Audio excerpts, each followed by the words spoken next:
Golden Hour, Part.2 Diary. 1. Share love. 2. Eat together. 3. Clean up your own mess. Hey, I've been meaning to ask you, what's that thing you have stuck on there? A female student stuffing a piece of bulldog kimbap in her mouth questioned. Is it the food truck's motto? Or yours, Opa? Don't call the store owner Opa. Have some respect. I apologize for my daughter, sir. Please, I call all handsome men Opa, and maybe you just came here for the first time today, Mom, but I'm a regular. Opa and I are very close. The mother, embarrassed by her daughter's shamelessness, smiled awkwardly as she met Son's eyes. He was busy gathering bite-sized pieces of bulgogi kimbap into a bowl. It's something the owner of some snack stall told me 3 or so years ago when I was worried that my dreams might not come true. Dreams are fine and all, but there are many other, more important things in life. Like sharing love, eating together, and cleaning up your own mess. As if pondering the meaning of what Son just said, the female student read the memo aloud. For the first time in a long while, Son also looked at the old memo posted on the inside wall of his food truck. It was the first thing he stuck to its inner walls after buying the used truck 3 years ago, when the members, one by one, had started moving on their own paths. He started this food truck wanting to know if, like the owner of that stall said, a life outside of one's dreams was worth living. So running a food truck like this wasn't your dream? The female student asked. If I'm being honest, no it wasn't. Not really. Does that make you sad, that you're doing something other than your dream? The girl's mother tried to interject, but Son just laughed, saying it was okay. No, I like it. Of course, there are still times I miss those moments.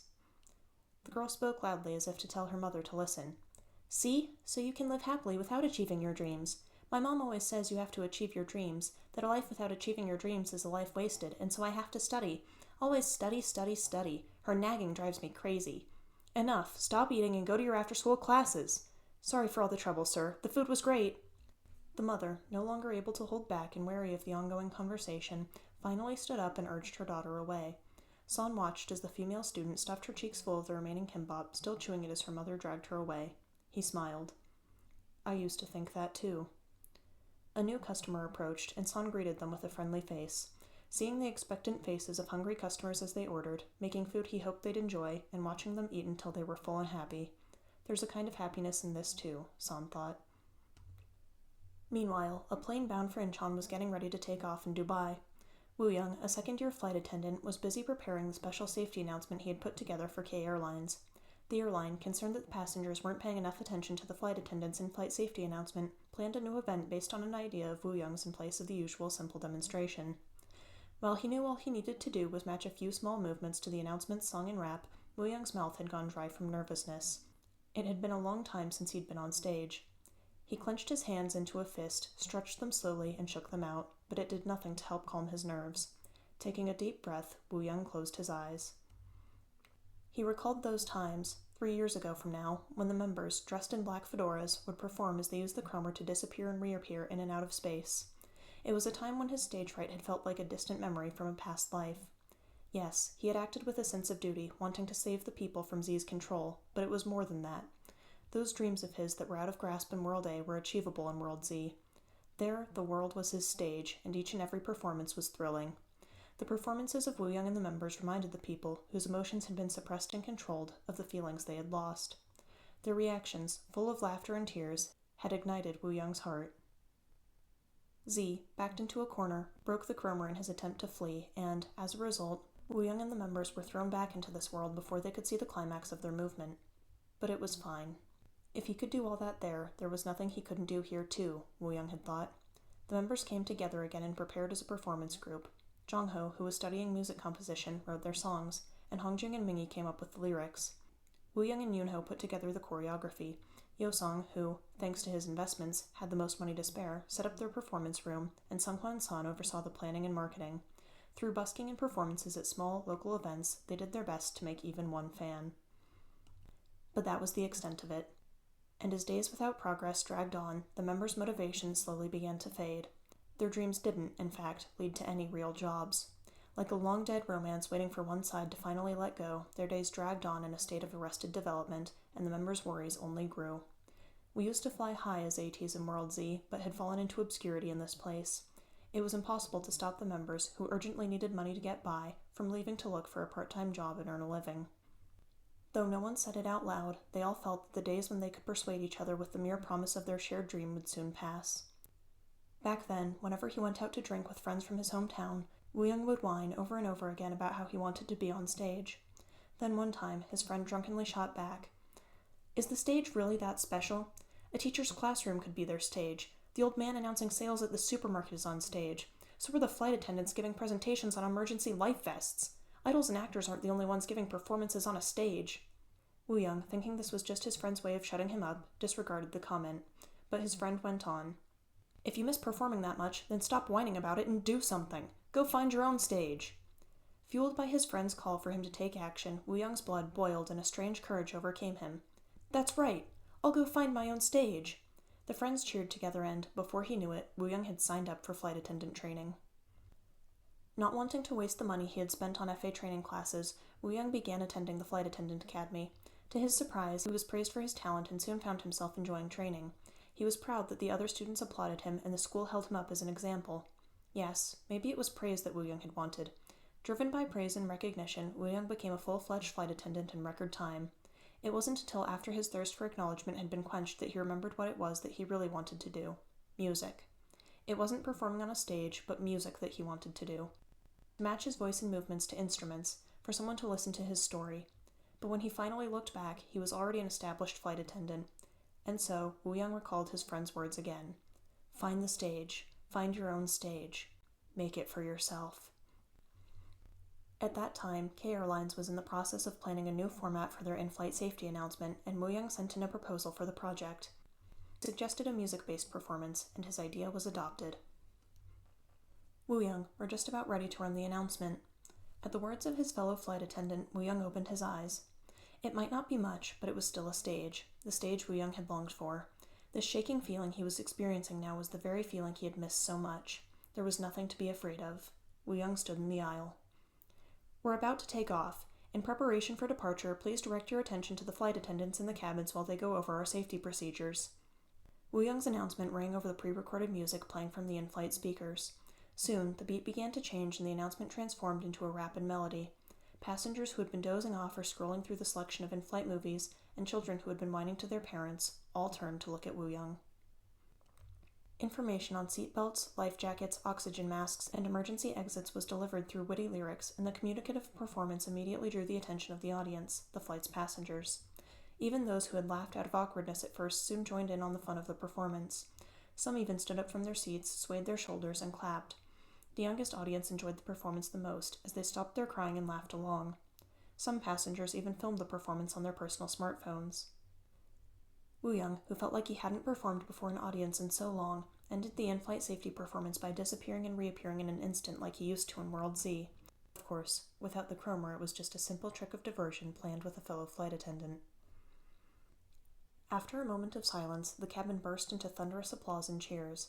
All around, passengers shouted praise at Woo-young, saying, "This is the best announcement I've ever seen," or, "I'm so glad I got to start my vacation with you," and, "I was sad about my holiday being over, but you made me feel so much better." Woo-young, who was busy thanking and calming the passengers who were now more excited than he was, stopped in front of two familiar faces. "Hey, is it really okay for a safety announcement to be this cool?" "I know. I fell for him and nearly asked for his number." It was Yoonho and Mingy. The K Airlines flight crossed the night sky and the bright lights of the cabin dimmed. Passengers, tired from the long flight, began to fall asleep. Aside from the noise of a few odd people going to and from the restroom, the cabin was quiet. The three men gathered in one corner in hushed excitement. "Huh, what are the odds? I was supposed to take an earlier flight home after the fashion show in Dubai, but it was overbooked. I needed to get back for our appointment tomorrow, and this was the next best flight I could get. And there were only economy seats left? What if someone recognizes you? I was worried about that too, but this was the last one open before the weekend. Still, it worked out, right? I get to see you and Yoonho." Even though they were in the galley, where only flight attendants came and went, Mingy covered his face with his hat and stayed alert for prying eyes. Within just 3 years, Mingy had become the hottest model and influencer in the world. Back when the members were still practicing together, Mingy, who needed money for his grandmother's hospital bills and family's living expenses, began taking on a number of odd jobs. On his way to the practice room, Mingy was cast on the street by a high-end designer. The brand was still in its startup stage at the time, who was looking for a new face to model for them. Mingy was selected to star in a pictorial introducing the brand's new collection.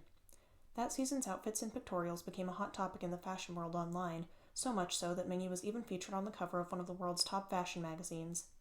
He was hailed as a muse to global brands and was chosen to finish their collection's runway shows, though he had no experience walking whatsoever. As the saying goes, those who can, do. Those who can do it looking good, well, they go on to rule the world.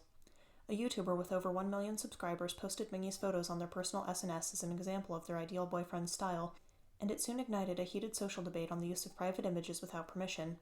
Like this, Mingy's pictures naturally gained exposure, and, as the original controversy surrounding them disappeared, he evolved into a famous figure associated in the public mind with the so-called boyfriend shot. After the conference in Egypt, I was on my way back to Korea via Dubai. When I saw it was a K Airlines flight, I thought of contacting you, Woo-young, but who knew we'd end up meeting like this? And Mingy, too. Yoonho had started studying again and went on to college, and the chromer was the reason why. Once he'd learned that the chromer, something he'd thought could only be found in the mystical world Z, existed here as well, he became fascinated with relics, ancient ruins, legends, and myths. There must be more relics out there, just like the chromer, that can't be explained by our world's history, theory, and research alone, Yoonho had said. Woo-young was reminded of a conversation he had one day walking with Yoonho. If this world is really made up of multiple dimensions, just as the men in black fedoras had told them, then there must be more relics and artifacts out there that only those who know of World Z can recognize. Does he want to go back to World Z? Now that the chromer's broken, is he looking for some other key that will lead him back? Woo-young wanted to ask Yoonho a lot of questions, but chose to cheer him on instead. Entering the archaeological department must have been hectic enough for him already. By the way, you were really cool back there. It reminded me of when we used to perform together as ATEEZ.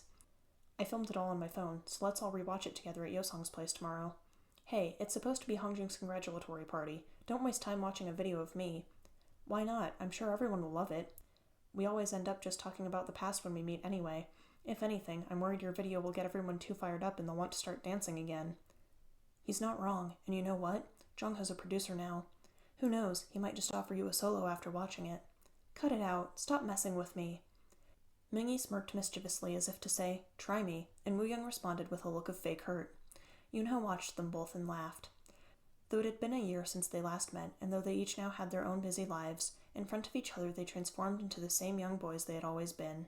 With silly jokes only they would ever get, they soothed their longing for each other that had long been locked away inside. At the same time, in Seoul, South Korea, cursing and shouting, not music, blasted out of a recording studio near Hongdae.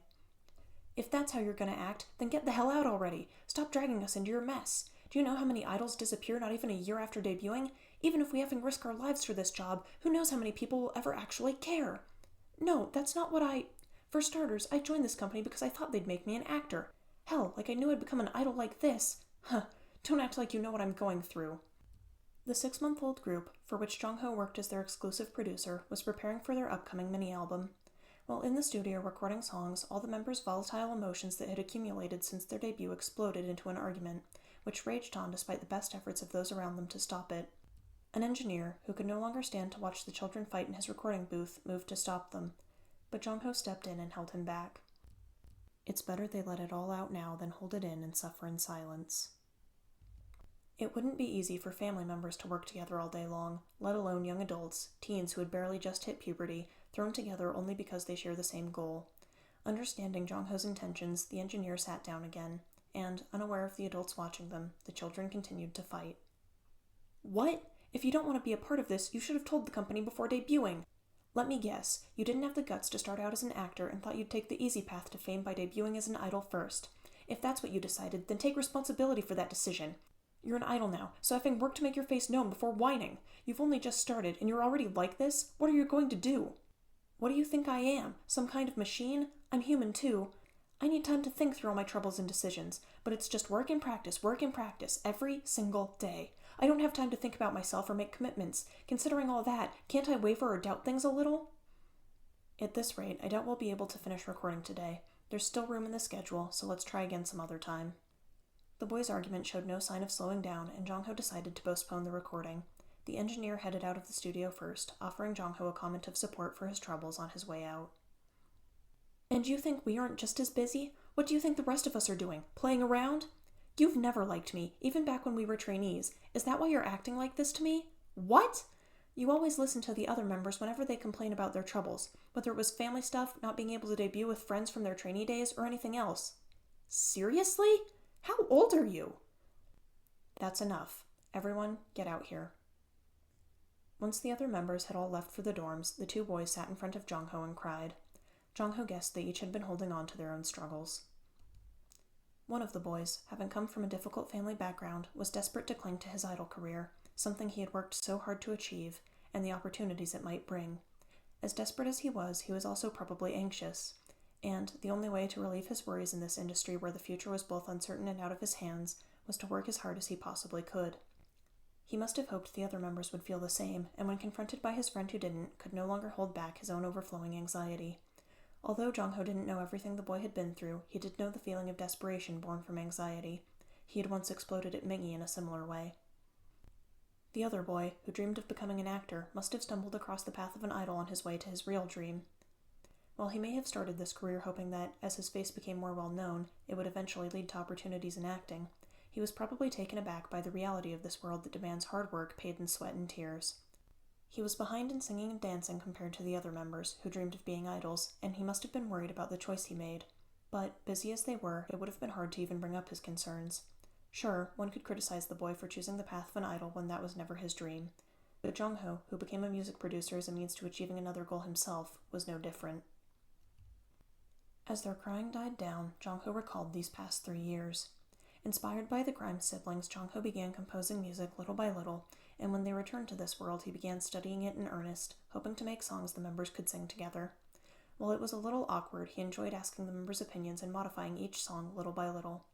That magical moment, when the members' voices were paired with the melody he'd made, brought a sense of accomplishment he had not felt elsewhere.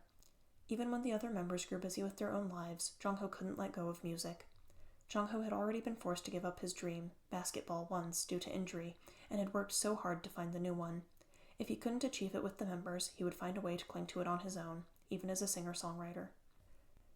That's how Jongho was eventually scouted by his current agency, who was so impressed by the songs he uploaded to MusicCloud that they asked if he could write a song for their upcoming idol group.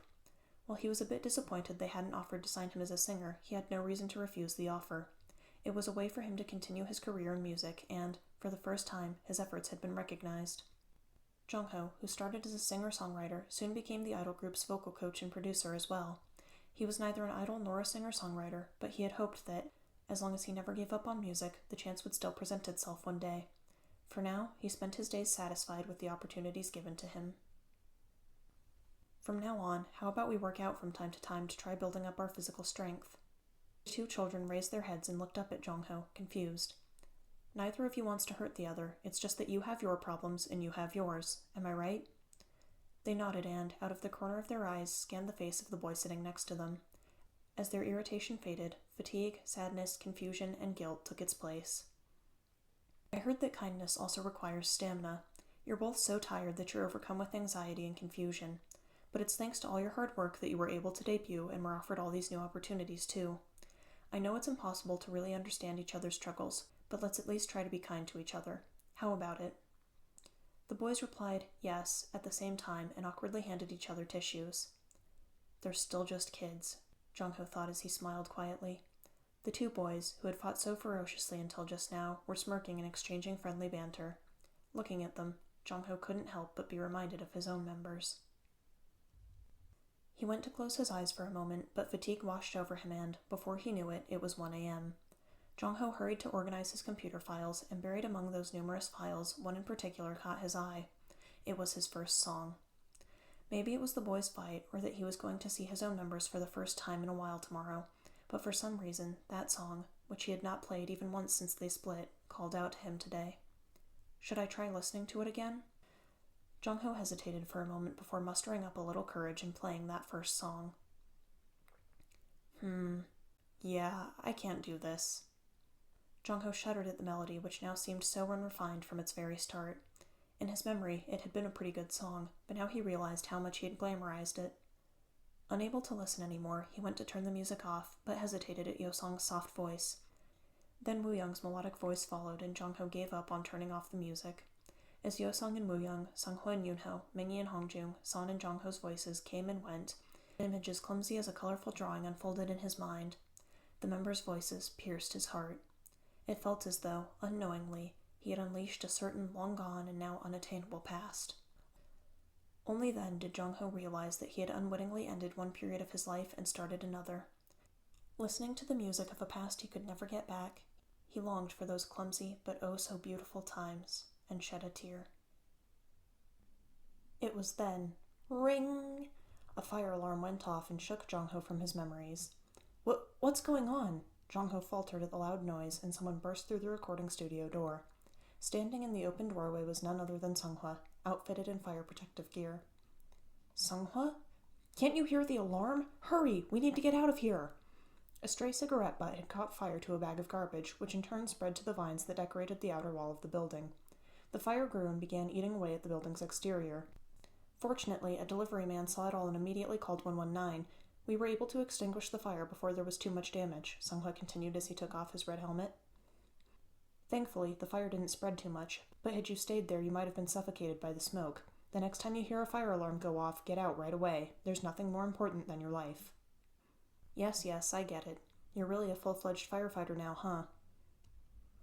Jong-ho smiled happily at Sunghwa's nagging, which he hadn't heard in so long, and handed Sunghwa a drink. Sunghwa smiled back, as if he had missed these familiar interactions with the group's youngest member. Looking at Sunghwa's soot-smudged face, Jong-ho asked, "How's the firefighter job? Do you enjoy it?" Sunghwa finished another sip of his drink and seemed to think for a moment before replying with a smile. "It's great, very rewarding, but more importantly, I get to save people. It's really great." Jong-ho understood. He knew that the afterimage of all the people they couldn't save in World Z had long haunted Sunghwa. The boy and his brother they were unable to save at the disposal site. The many members of the Black Pirates and Thunder who had fought bravely alongside ATEEZ only to have their fates changed by the Guardians' attacks. The eyes of those sense offenders hung as an example in the square. Jong-ho remembered the image of Sunghwa's back, the other member frozen in place each and every time he encountered someone who reminded him of them. "Want me to tell you something interesting?" Jong-ho met his eyes slightly, as if to say he was ready to listen. Sunghwa began describing those who had become firefighters. There is a time when a sense of duty and a desire to save people becomes a kind of passion in and of itself. During this time, new firefighters, as if they have never known fear, would do anything to save even just one more person. They would dive into the heart of a fire or risk their lives. Then they make a mistake and realize they might actually die like this. That's when they finally come to understand their senior's advice, Sunghwa continued. Sunghwa gritted his teeth and repeated the words he had heard over and over again as a student. Saving oneself is the first step in saving other people. Believe it or not, that's why I decided to become a firefighter. I thought that if I could just pull myself out of my own misery, I would be able to do anything. At first, he began studying how to rescue people in various crisis situations. Just learning how to react to various emergencies helped calm his anxiety. Then, while studying, he came across material made for aspiring firefighters preparing for the firefighter exam. The members were meeting to practice together less and less, and making use of his newfound free time, Sunghwa decided to take the test himself. The hobby he began to calm his anxiety soon became his job. He found its specific demands and tasks were more comforting than vague dreams. And while it didn't come with cheers and applause like performing on stage, in their place, he was rewarded with the simple, heartfelt gratitude of those he'd saved and their families. "That's good to hear." Jong-ho meant that sincerely. He looked at Sunghwa's face in the clear light. Sunghwa stared back at Jong-ho in the same manner. Jong-ho, the baby of the group, suddenly looked all grown up. Even Jong-ho's an adult now. It's strange. It makes me feel proud, but also sorry, Sunghwa thought quietly to himself. "You're coming tomorrow, right?" "Nope." "Wait, really? Why can't you come? This'll be our first time getting together in nearly a year." "It's already past midnight, so yeah, I won't be going tomorrow, but I'll be sure to make it to the party today. It's Hongjung's party. There's no way I'd miss it." "Oh, come on!" In Jong-ho's face, now annoyed at the older boy's mischief, was the echo of the maknae Sunghwa knew. Only then did Sunghwa put his arm around Jong-ho's shoulders and ruffle his hair, as if happy to finally reunite with the group's youngest. In an antique villa, far removed from the city center and hidden by lush trees tinted by the pink light of golden hour, laughter echoed about. Inside the villa dining room, 8 men dressed comfortably sat around a large table decorated with all kinds of dishes from land and sea. 8 wine glasses collided in the air. "I really put a lot of thought into this menu for you guys, but all you've been eating is san stuff. I'm hurt." "That's bold coming from the guy who just swiped another piece of my kimbap." "Well, you know, you can't beat this kind of nostalgic flavor." Come on, guys, let's try one of the other dishes before Mr. Fancy Villa owner gets upset. How did you manage to look this sexy on a plane? I thought I was watching a performance of Britney Spears' Toxic or something. Hey, I thought I told you guys not to show them that. Mingy and Yoonho, shrugging in fake remorse, explained how they had no choice but to show the others Wooyoung's video, which had already begun spreading on social media. Wooyoung's ears were red with embarrassment, but he looked through the video's comments in high spirits, and San took the opportunity to tease Wooyoung again. Hongjung, who had been watching the members with a smile, suddenly remembered the books in his bag and hurriedly took them out. He passed a copy to each of the members, who had flipped through them with thrill. On the first page was a simple letter with Hongjung's handwritten signature. So book number 2 is finally out. Congrats, Hongjung, you did great. I heard you were already offered licensing deals in 30 countries or something. I saw it in an article. It's all thanks to you guys. If anything, I'm sorry. It's our story, but I'm the only one making money off of it all. What are you saying? You're the only one of us who'd ever be able to retell it all in such an exciting way like this. The others nodded in agreement. For no reason in particular, Hongjung touched the cover of his book. On the cover was an image of Z's office, with Z and the Guardians on the right and the Thunder members and Prestige Academy students on the left. In front were 8 men wearing black fedoras, engraved with the name ATEEZ. That's right, Hongjung's novel was based on their real adventures. In short, it was his and the members' travel diary. One day, after returning to this world, Hongjung suddenly realized that his memories from World Z were beginning to fade. Perhaps that's what it meant to live in the present. What were once vibrant and colorful memories would soon be condensed into a single color and simplified as past good times. And so, Hongjung began writing. He wanted to retain those magical moments that he could never visit again as vibrant memories. His diary, a blog, was soon filled with comments like, "Is this a new novel? I'm dying to read what comes next."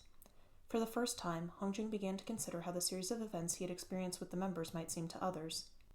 Most people would probably assume this is a science fiction or fantasy novel, not a travelogue. What began as Hongjung's diary evolved into a detailed story akin to an epic novel, and his blog readers increased exponentially as the story progressed. It wasn't long before he was approached by a publisher, and his story was printed as a novel, which went on to become a bestseller. Before he knew it, Hongjung built a name for himself as a famous writer beloved by young readers. His days were filled with reader meet and greets, special lectures, and appearances on various TV programs. On a talk show that introduced writers' personal lives, Hongjung said, "I originally dreamed of becoming an idol, hoping vaguely that, if I became famous enough to appear on TV, I might meet my long-lost family again. But I never imagined that this would all happen to me as a writer." His sincere story, and the dance he showed off at the request of the host, became a hot topic. Hongjung's father, who happened to watch the show, and his mother, who learned about him through his novel, reached out to him. At long last, his dream of reuniting with his family finally came true. "My mom is so into Mingy these days, she even follows you on social media." "Really? Do you want me to surprise her with a video call or something? I'd be more than happy to." "In that case, would you mind calling my fire department chief as well? Ever since he found out we're close, he's been too nice to me." The members burst into laughter seeing Hongjung's mother fangirling over Mingy on the phone. Songhwa tried to contact the fire department chief for a video call with Mingy as well, but, busy as ever, he didn't answer his phone. Mingy left a little video greeting for him instead. "I saw so many ads with Mingy on my way here today. He's everywhere. Do you know what it made me think of?" "What?" "It's so over the top, it almost reminds me of Z." Jongho, looking around Yosung's villa, laughed at Son's joke. It was an inside joke that only made sense to those familiar with World Z and the nature of Z's rule. It also meant that Mingy's star power was so great that it was akin to brainwashing. The dining room led out into a short hallway that connected to the living room. Beyond a large window framed by curtains was a dark blue night. Next to the window, in an antique cabinet, a familiar frame and broken glass object caught Wooyoung's eyes. "Hey, isn't this the Cromer?" The remaining pieces of the broken Cromer, which Yosung had taken back with him, had reconstructed decently well. It looked almost like a piece of modern art. When the Cromer shattered and the members were forced back to this world, Wooyoung had thought Yosung odd for picking up its useless broken pieces. Now, Wooyoung felt as though he were the odd one. "Huh? Wait, I think I recognize that. It's that thing Left Eye gave us," Yoonho cried out, looking at a ruby-colored stone in a compartment next to the Cromer. "It's that thing, that... He gave it to us saying it was something thrown away at the Strickland disposal site along with the voices of the Grimes siblings." "Yosung, you mean you took this without telling the rest of us?" "What are you talking about? I asked you over and over which one of us should take it." Everyone was shocked by Yosung's sudden remarks. Yosung continued, "I asked you all again and again in both World Z and World A, but either you weren't listening or changed the subject on me. I had no choice but to bring it back myself. When the members questioned, When did you ask us?" Yosong replied, "Don't you remember me asking you all, what should we do with Sopro?" Sopro? At that, the members finally recalled Yosong asking them, "Who's going to take care of Sopro? What about Sopro? Guys, Sopro." None of them knew at the time that he was referring to this ruby stone, and they had all brushed him off. Now feeling bad, the members touched Sopro aimlessly and changed the subject. "You know, Yosong, your villa really is huge. It's so nice. You can really tell you make a lot of money." "I know. You've got enough room to play soccer in here." The members chided Sunghwa for his old man-like comment and looked around the living room. In just 3 years, Yosong had become the definitions of young and rich, tall and handsome. Having built his fortune investing in stocks, Yosong was finally able to start a business of his own without his father's help. The startup he generously invested in grew into a unicorn, and through his careful investment skills, he was able to transform the small, one-man business into a large-scale operation. Though he didn't want to admit it, his natural ability to read the flow of money reminded him of his father. While money might seem contrary to art, art would not exist without money. Historically, art was created for the enjoyment of nobles and aristocrats, and in protest of this truth, even more kinds of art were born. Money was the group's biggest obstacle in achieving their dream, and Yosong decided to tackle it head-on. He reinvented himself as a leader of the investment world. The members, who had naturally moved to the living room, shared stories with each other, drank wine, and drunkenly reminisced about their times in World Z, their memories spread out on the table before them. Their uncensored true faces, which they had grown used to hiding behind their masks as refined members of society, burst out wildly. The members were as excited as if they had just moved through space with the Chromer, as if they'd gone back to their days as the men in the black fedoras. "Do you guys remember that time, back during our performance at Prestige Academy, when Mingy missed the beat and his colored smoke bomb went off first? Yeah, I was worried that I was the one who messed up our rhythm. To be honest, I was worried that we wouldn't be able to make it home. I kept thinking, what if one of us got injured or something happened? Everything seemed so hard at the time, but looking back on it now, things were good back then." "I know. I remember that first time I got injured and how the Grimes siblings helped me. The first time we met Left Eye. I almost even miss the Guardians now. I hope Thunder's doing okay. It's a shame we never got a chance to say goodbye. I wonder what happened after we left. Were the people finally able to break free of control? Did the rebellion succeed? Do they still remember ATEEZ? Or do you think we've already been forgotten? Maybe, you never know. Time keeps moving over there, too. We might already have become a thing of the past. It's not like we spend all our time thinking about ATEEZ either. Even if that's the case, it's still a little sad to think about." There was a moment of silence. Although they were all here in the same place, each member was immersed in their own thoughts. Music filled the room, breaking the silence. It was Jongho. He played a song from the music he had kept from their performances in World Z. Excitement filled the room again. Some members even started to dance, saying they remembered their choreography from back then. A few other songs played, and finally, the first song Jongho had written for the members upon returning came on. This time, a different kind of silence came over the members. ATEEZ, who had been nothing short of heroes in World Z, had been thrown back into World A and forced to live as commoners again. Still, they had been so sure they could make it here, too. After all, just think of all they had accomplished in World Z. However, the lingering thrill of their adventures had faded faster than they had hoped. This song was one they sang together at the very end of that time. They hadn't understood just how much they had changed before and after leaving World Z, but now they all did. "Why don't we give it one last try?" Woo-young blurted out the thought no other member had the courage to speak, not even as a joke. Sipping his drink by himself and listening to music, he looked very drunk. Hongjung responded as if to soothe him. "Yeah, that might be fun. You know, a reader actually said the same thing at a book concert of mine a while back. They said they'd heard us perform at a local event a long time ago. They were a fan. It made me kind of sad to hear that. You know, Yosong makes a lot of investments in the arts. He could probably handle our production, and Jongho can make our songs, and Mingy will be our center? It's so nice getting together like this. We should really do it at least once a month.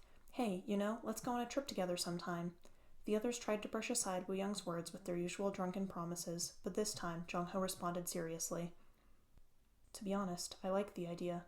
I already have some songs written." Looking back, I always wondered if we really did everything we could. At first, we all had our own family problems, and because of that, we ended up drifting apart before we ever really started. Then, the next time we got together and tried it and it didn't work out, we all gave up so easily and moved on to our own jobs. Let's do it for real this time. Give it one last go.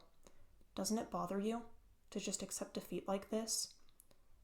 Woo-young thought he had been adjusting well to his life as a flight attendant, but when he danced and sang to the in-flight safety announcement, he realized that was not the case. He had been forcing himself to eat tofu, when what he really wanted was steak.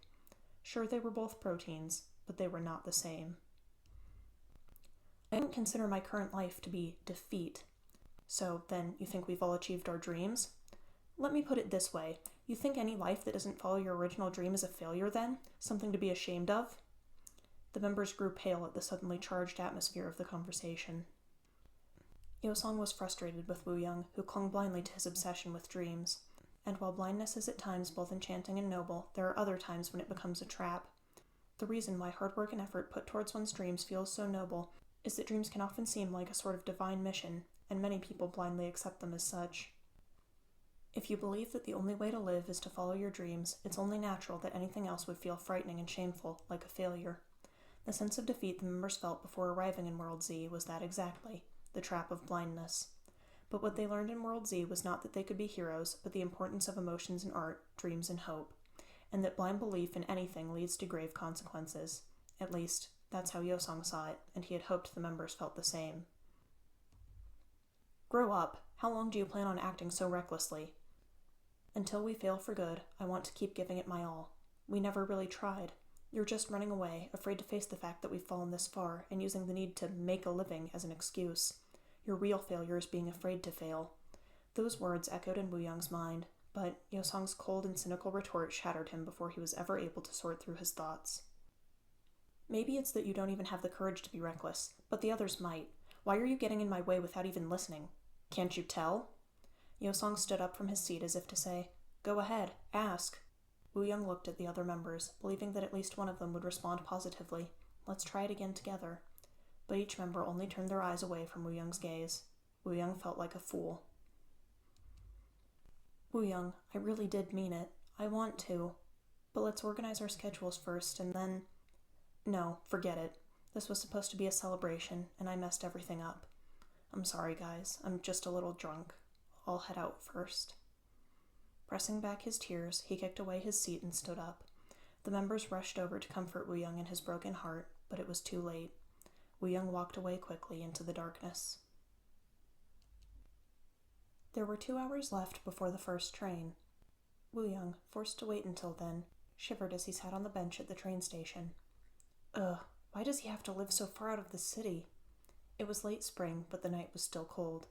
Woo-young regretted running out of Yosong's villa so hastily. He debated buying some apology snacks at the convenience store and returning to the villa, but no matter how he thought about it, returning to Yosong's house would only hurt his pride. Is being reckless a crime? There are so many reckless people in the world, like all the people who fall in love knowing they'll break up in the end. Does he think they're all just immature fools? And why is recklessness immature? He talked to himself and tried to calm his stormy heart. Yosong's words were made even more painful by the other members' gazes. They seemed to imply, "We are not the same."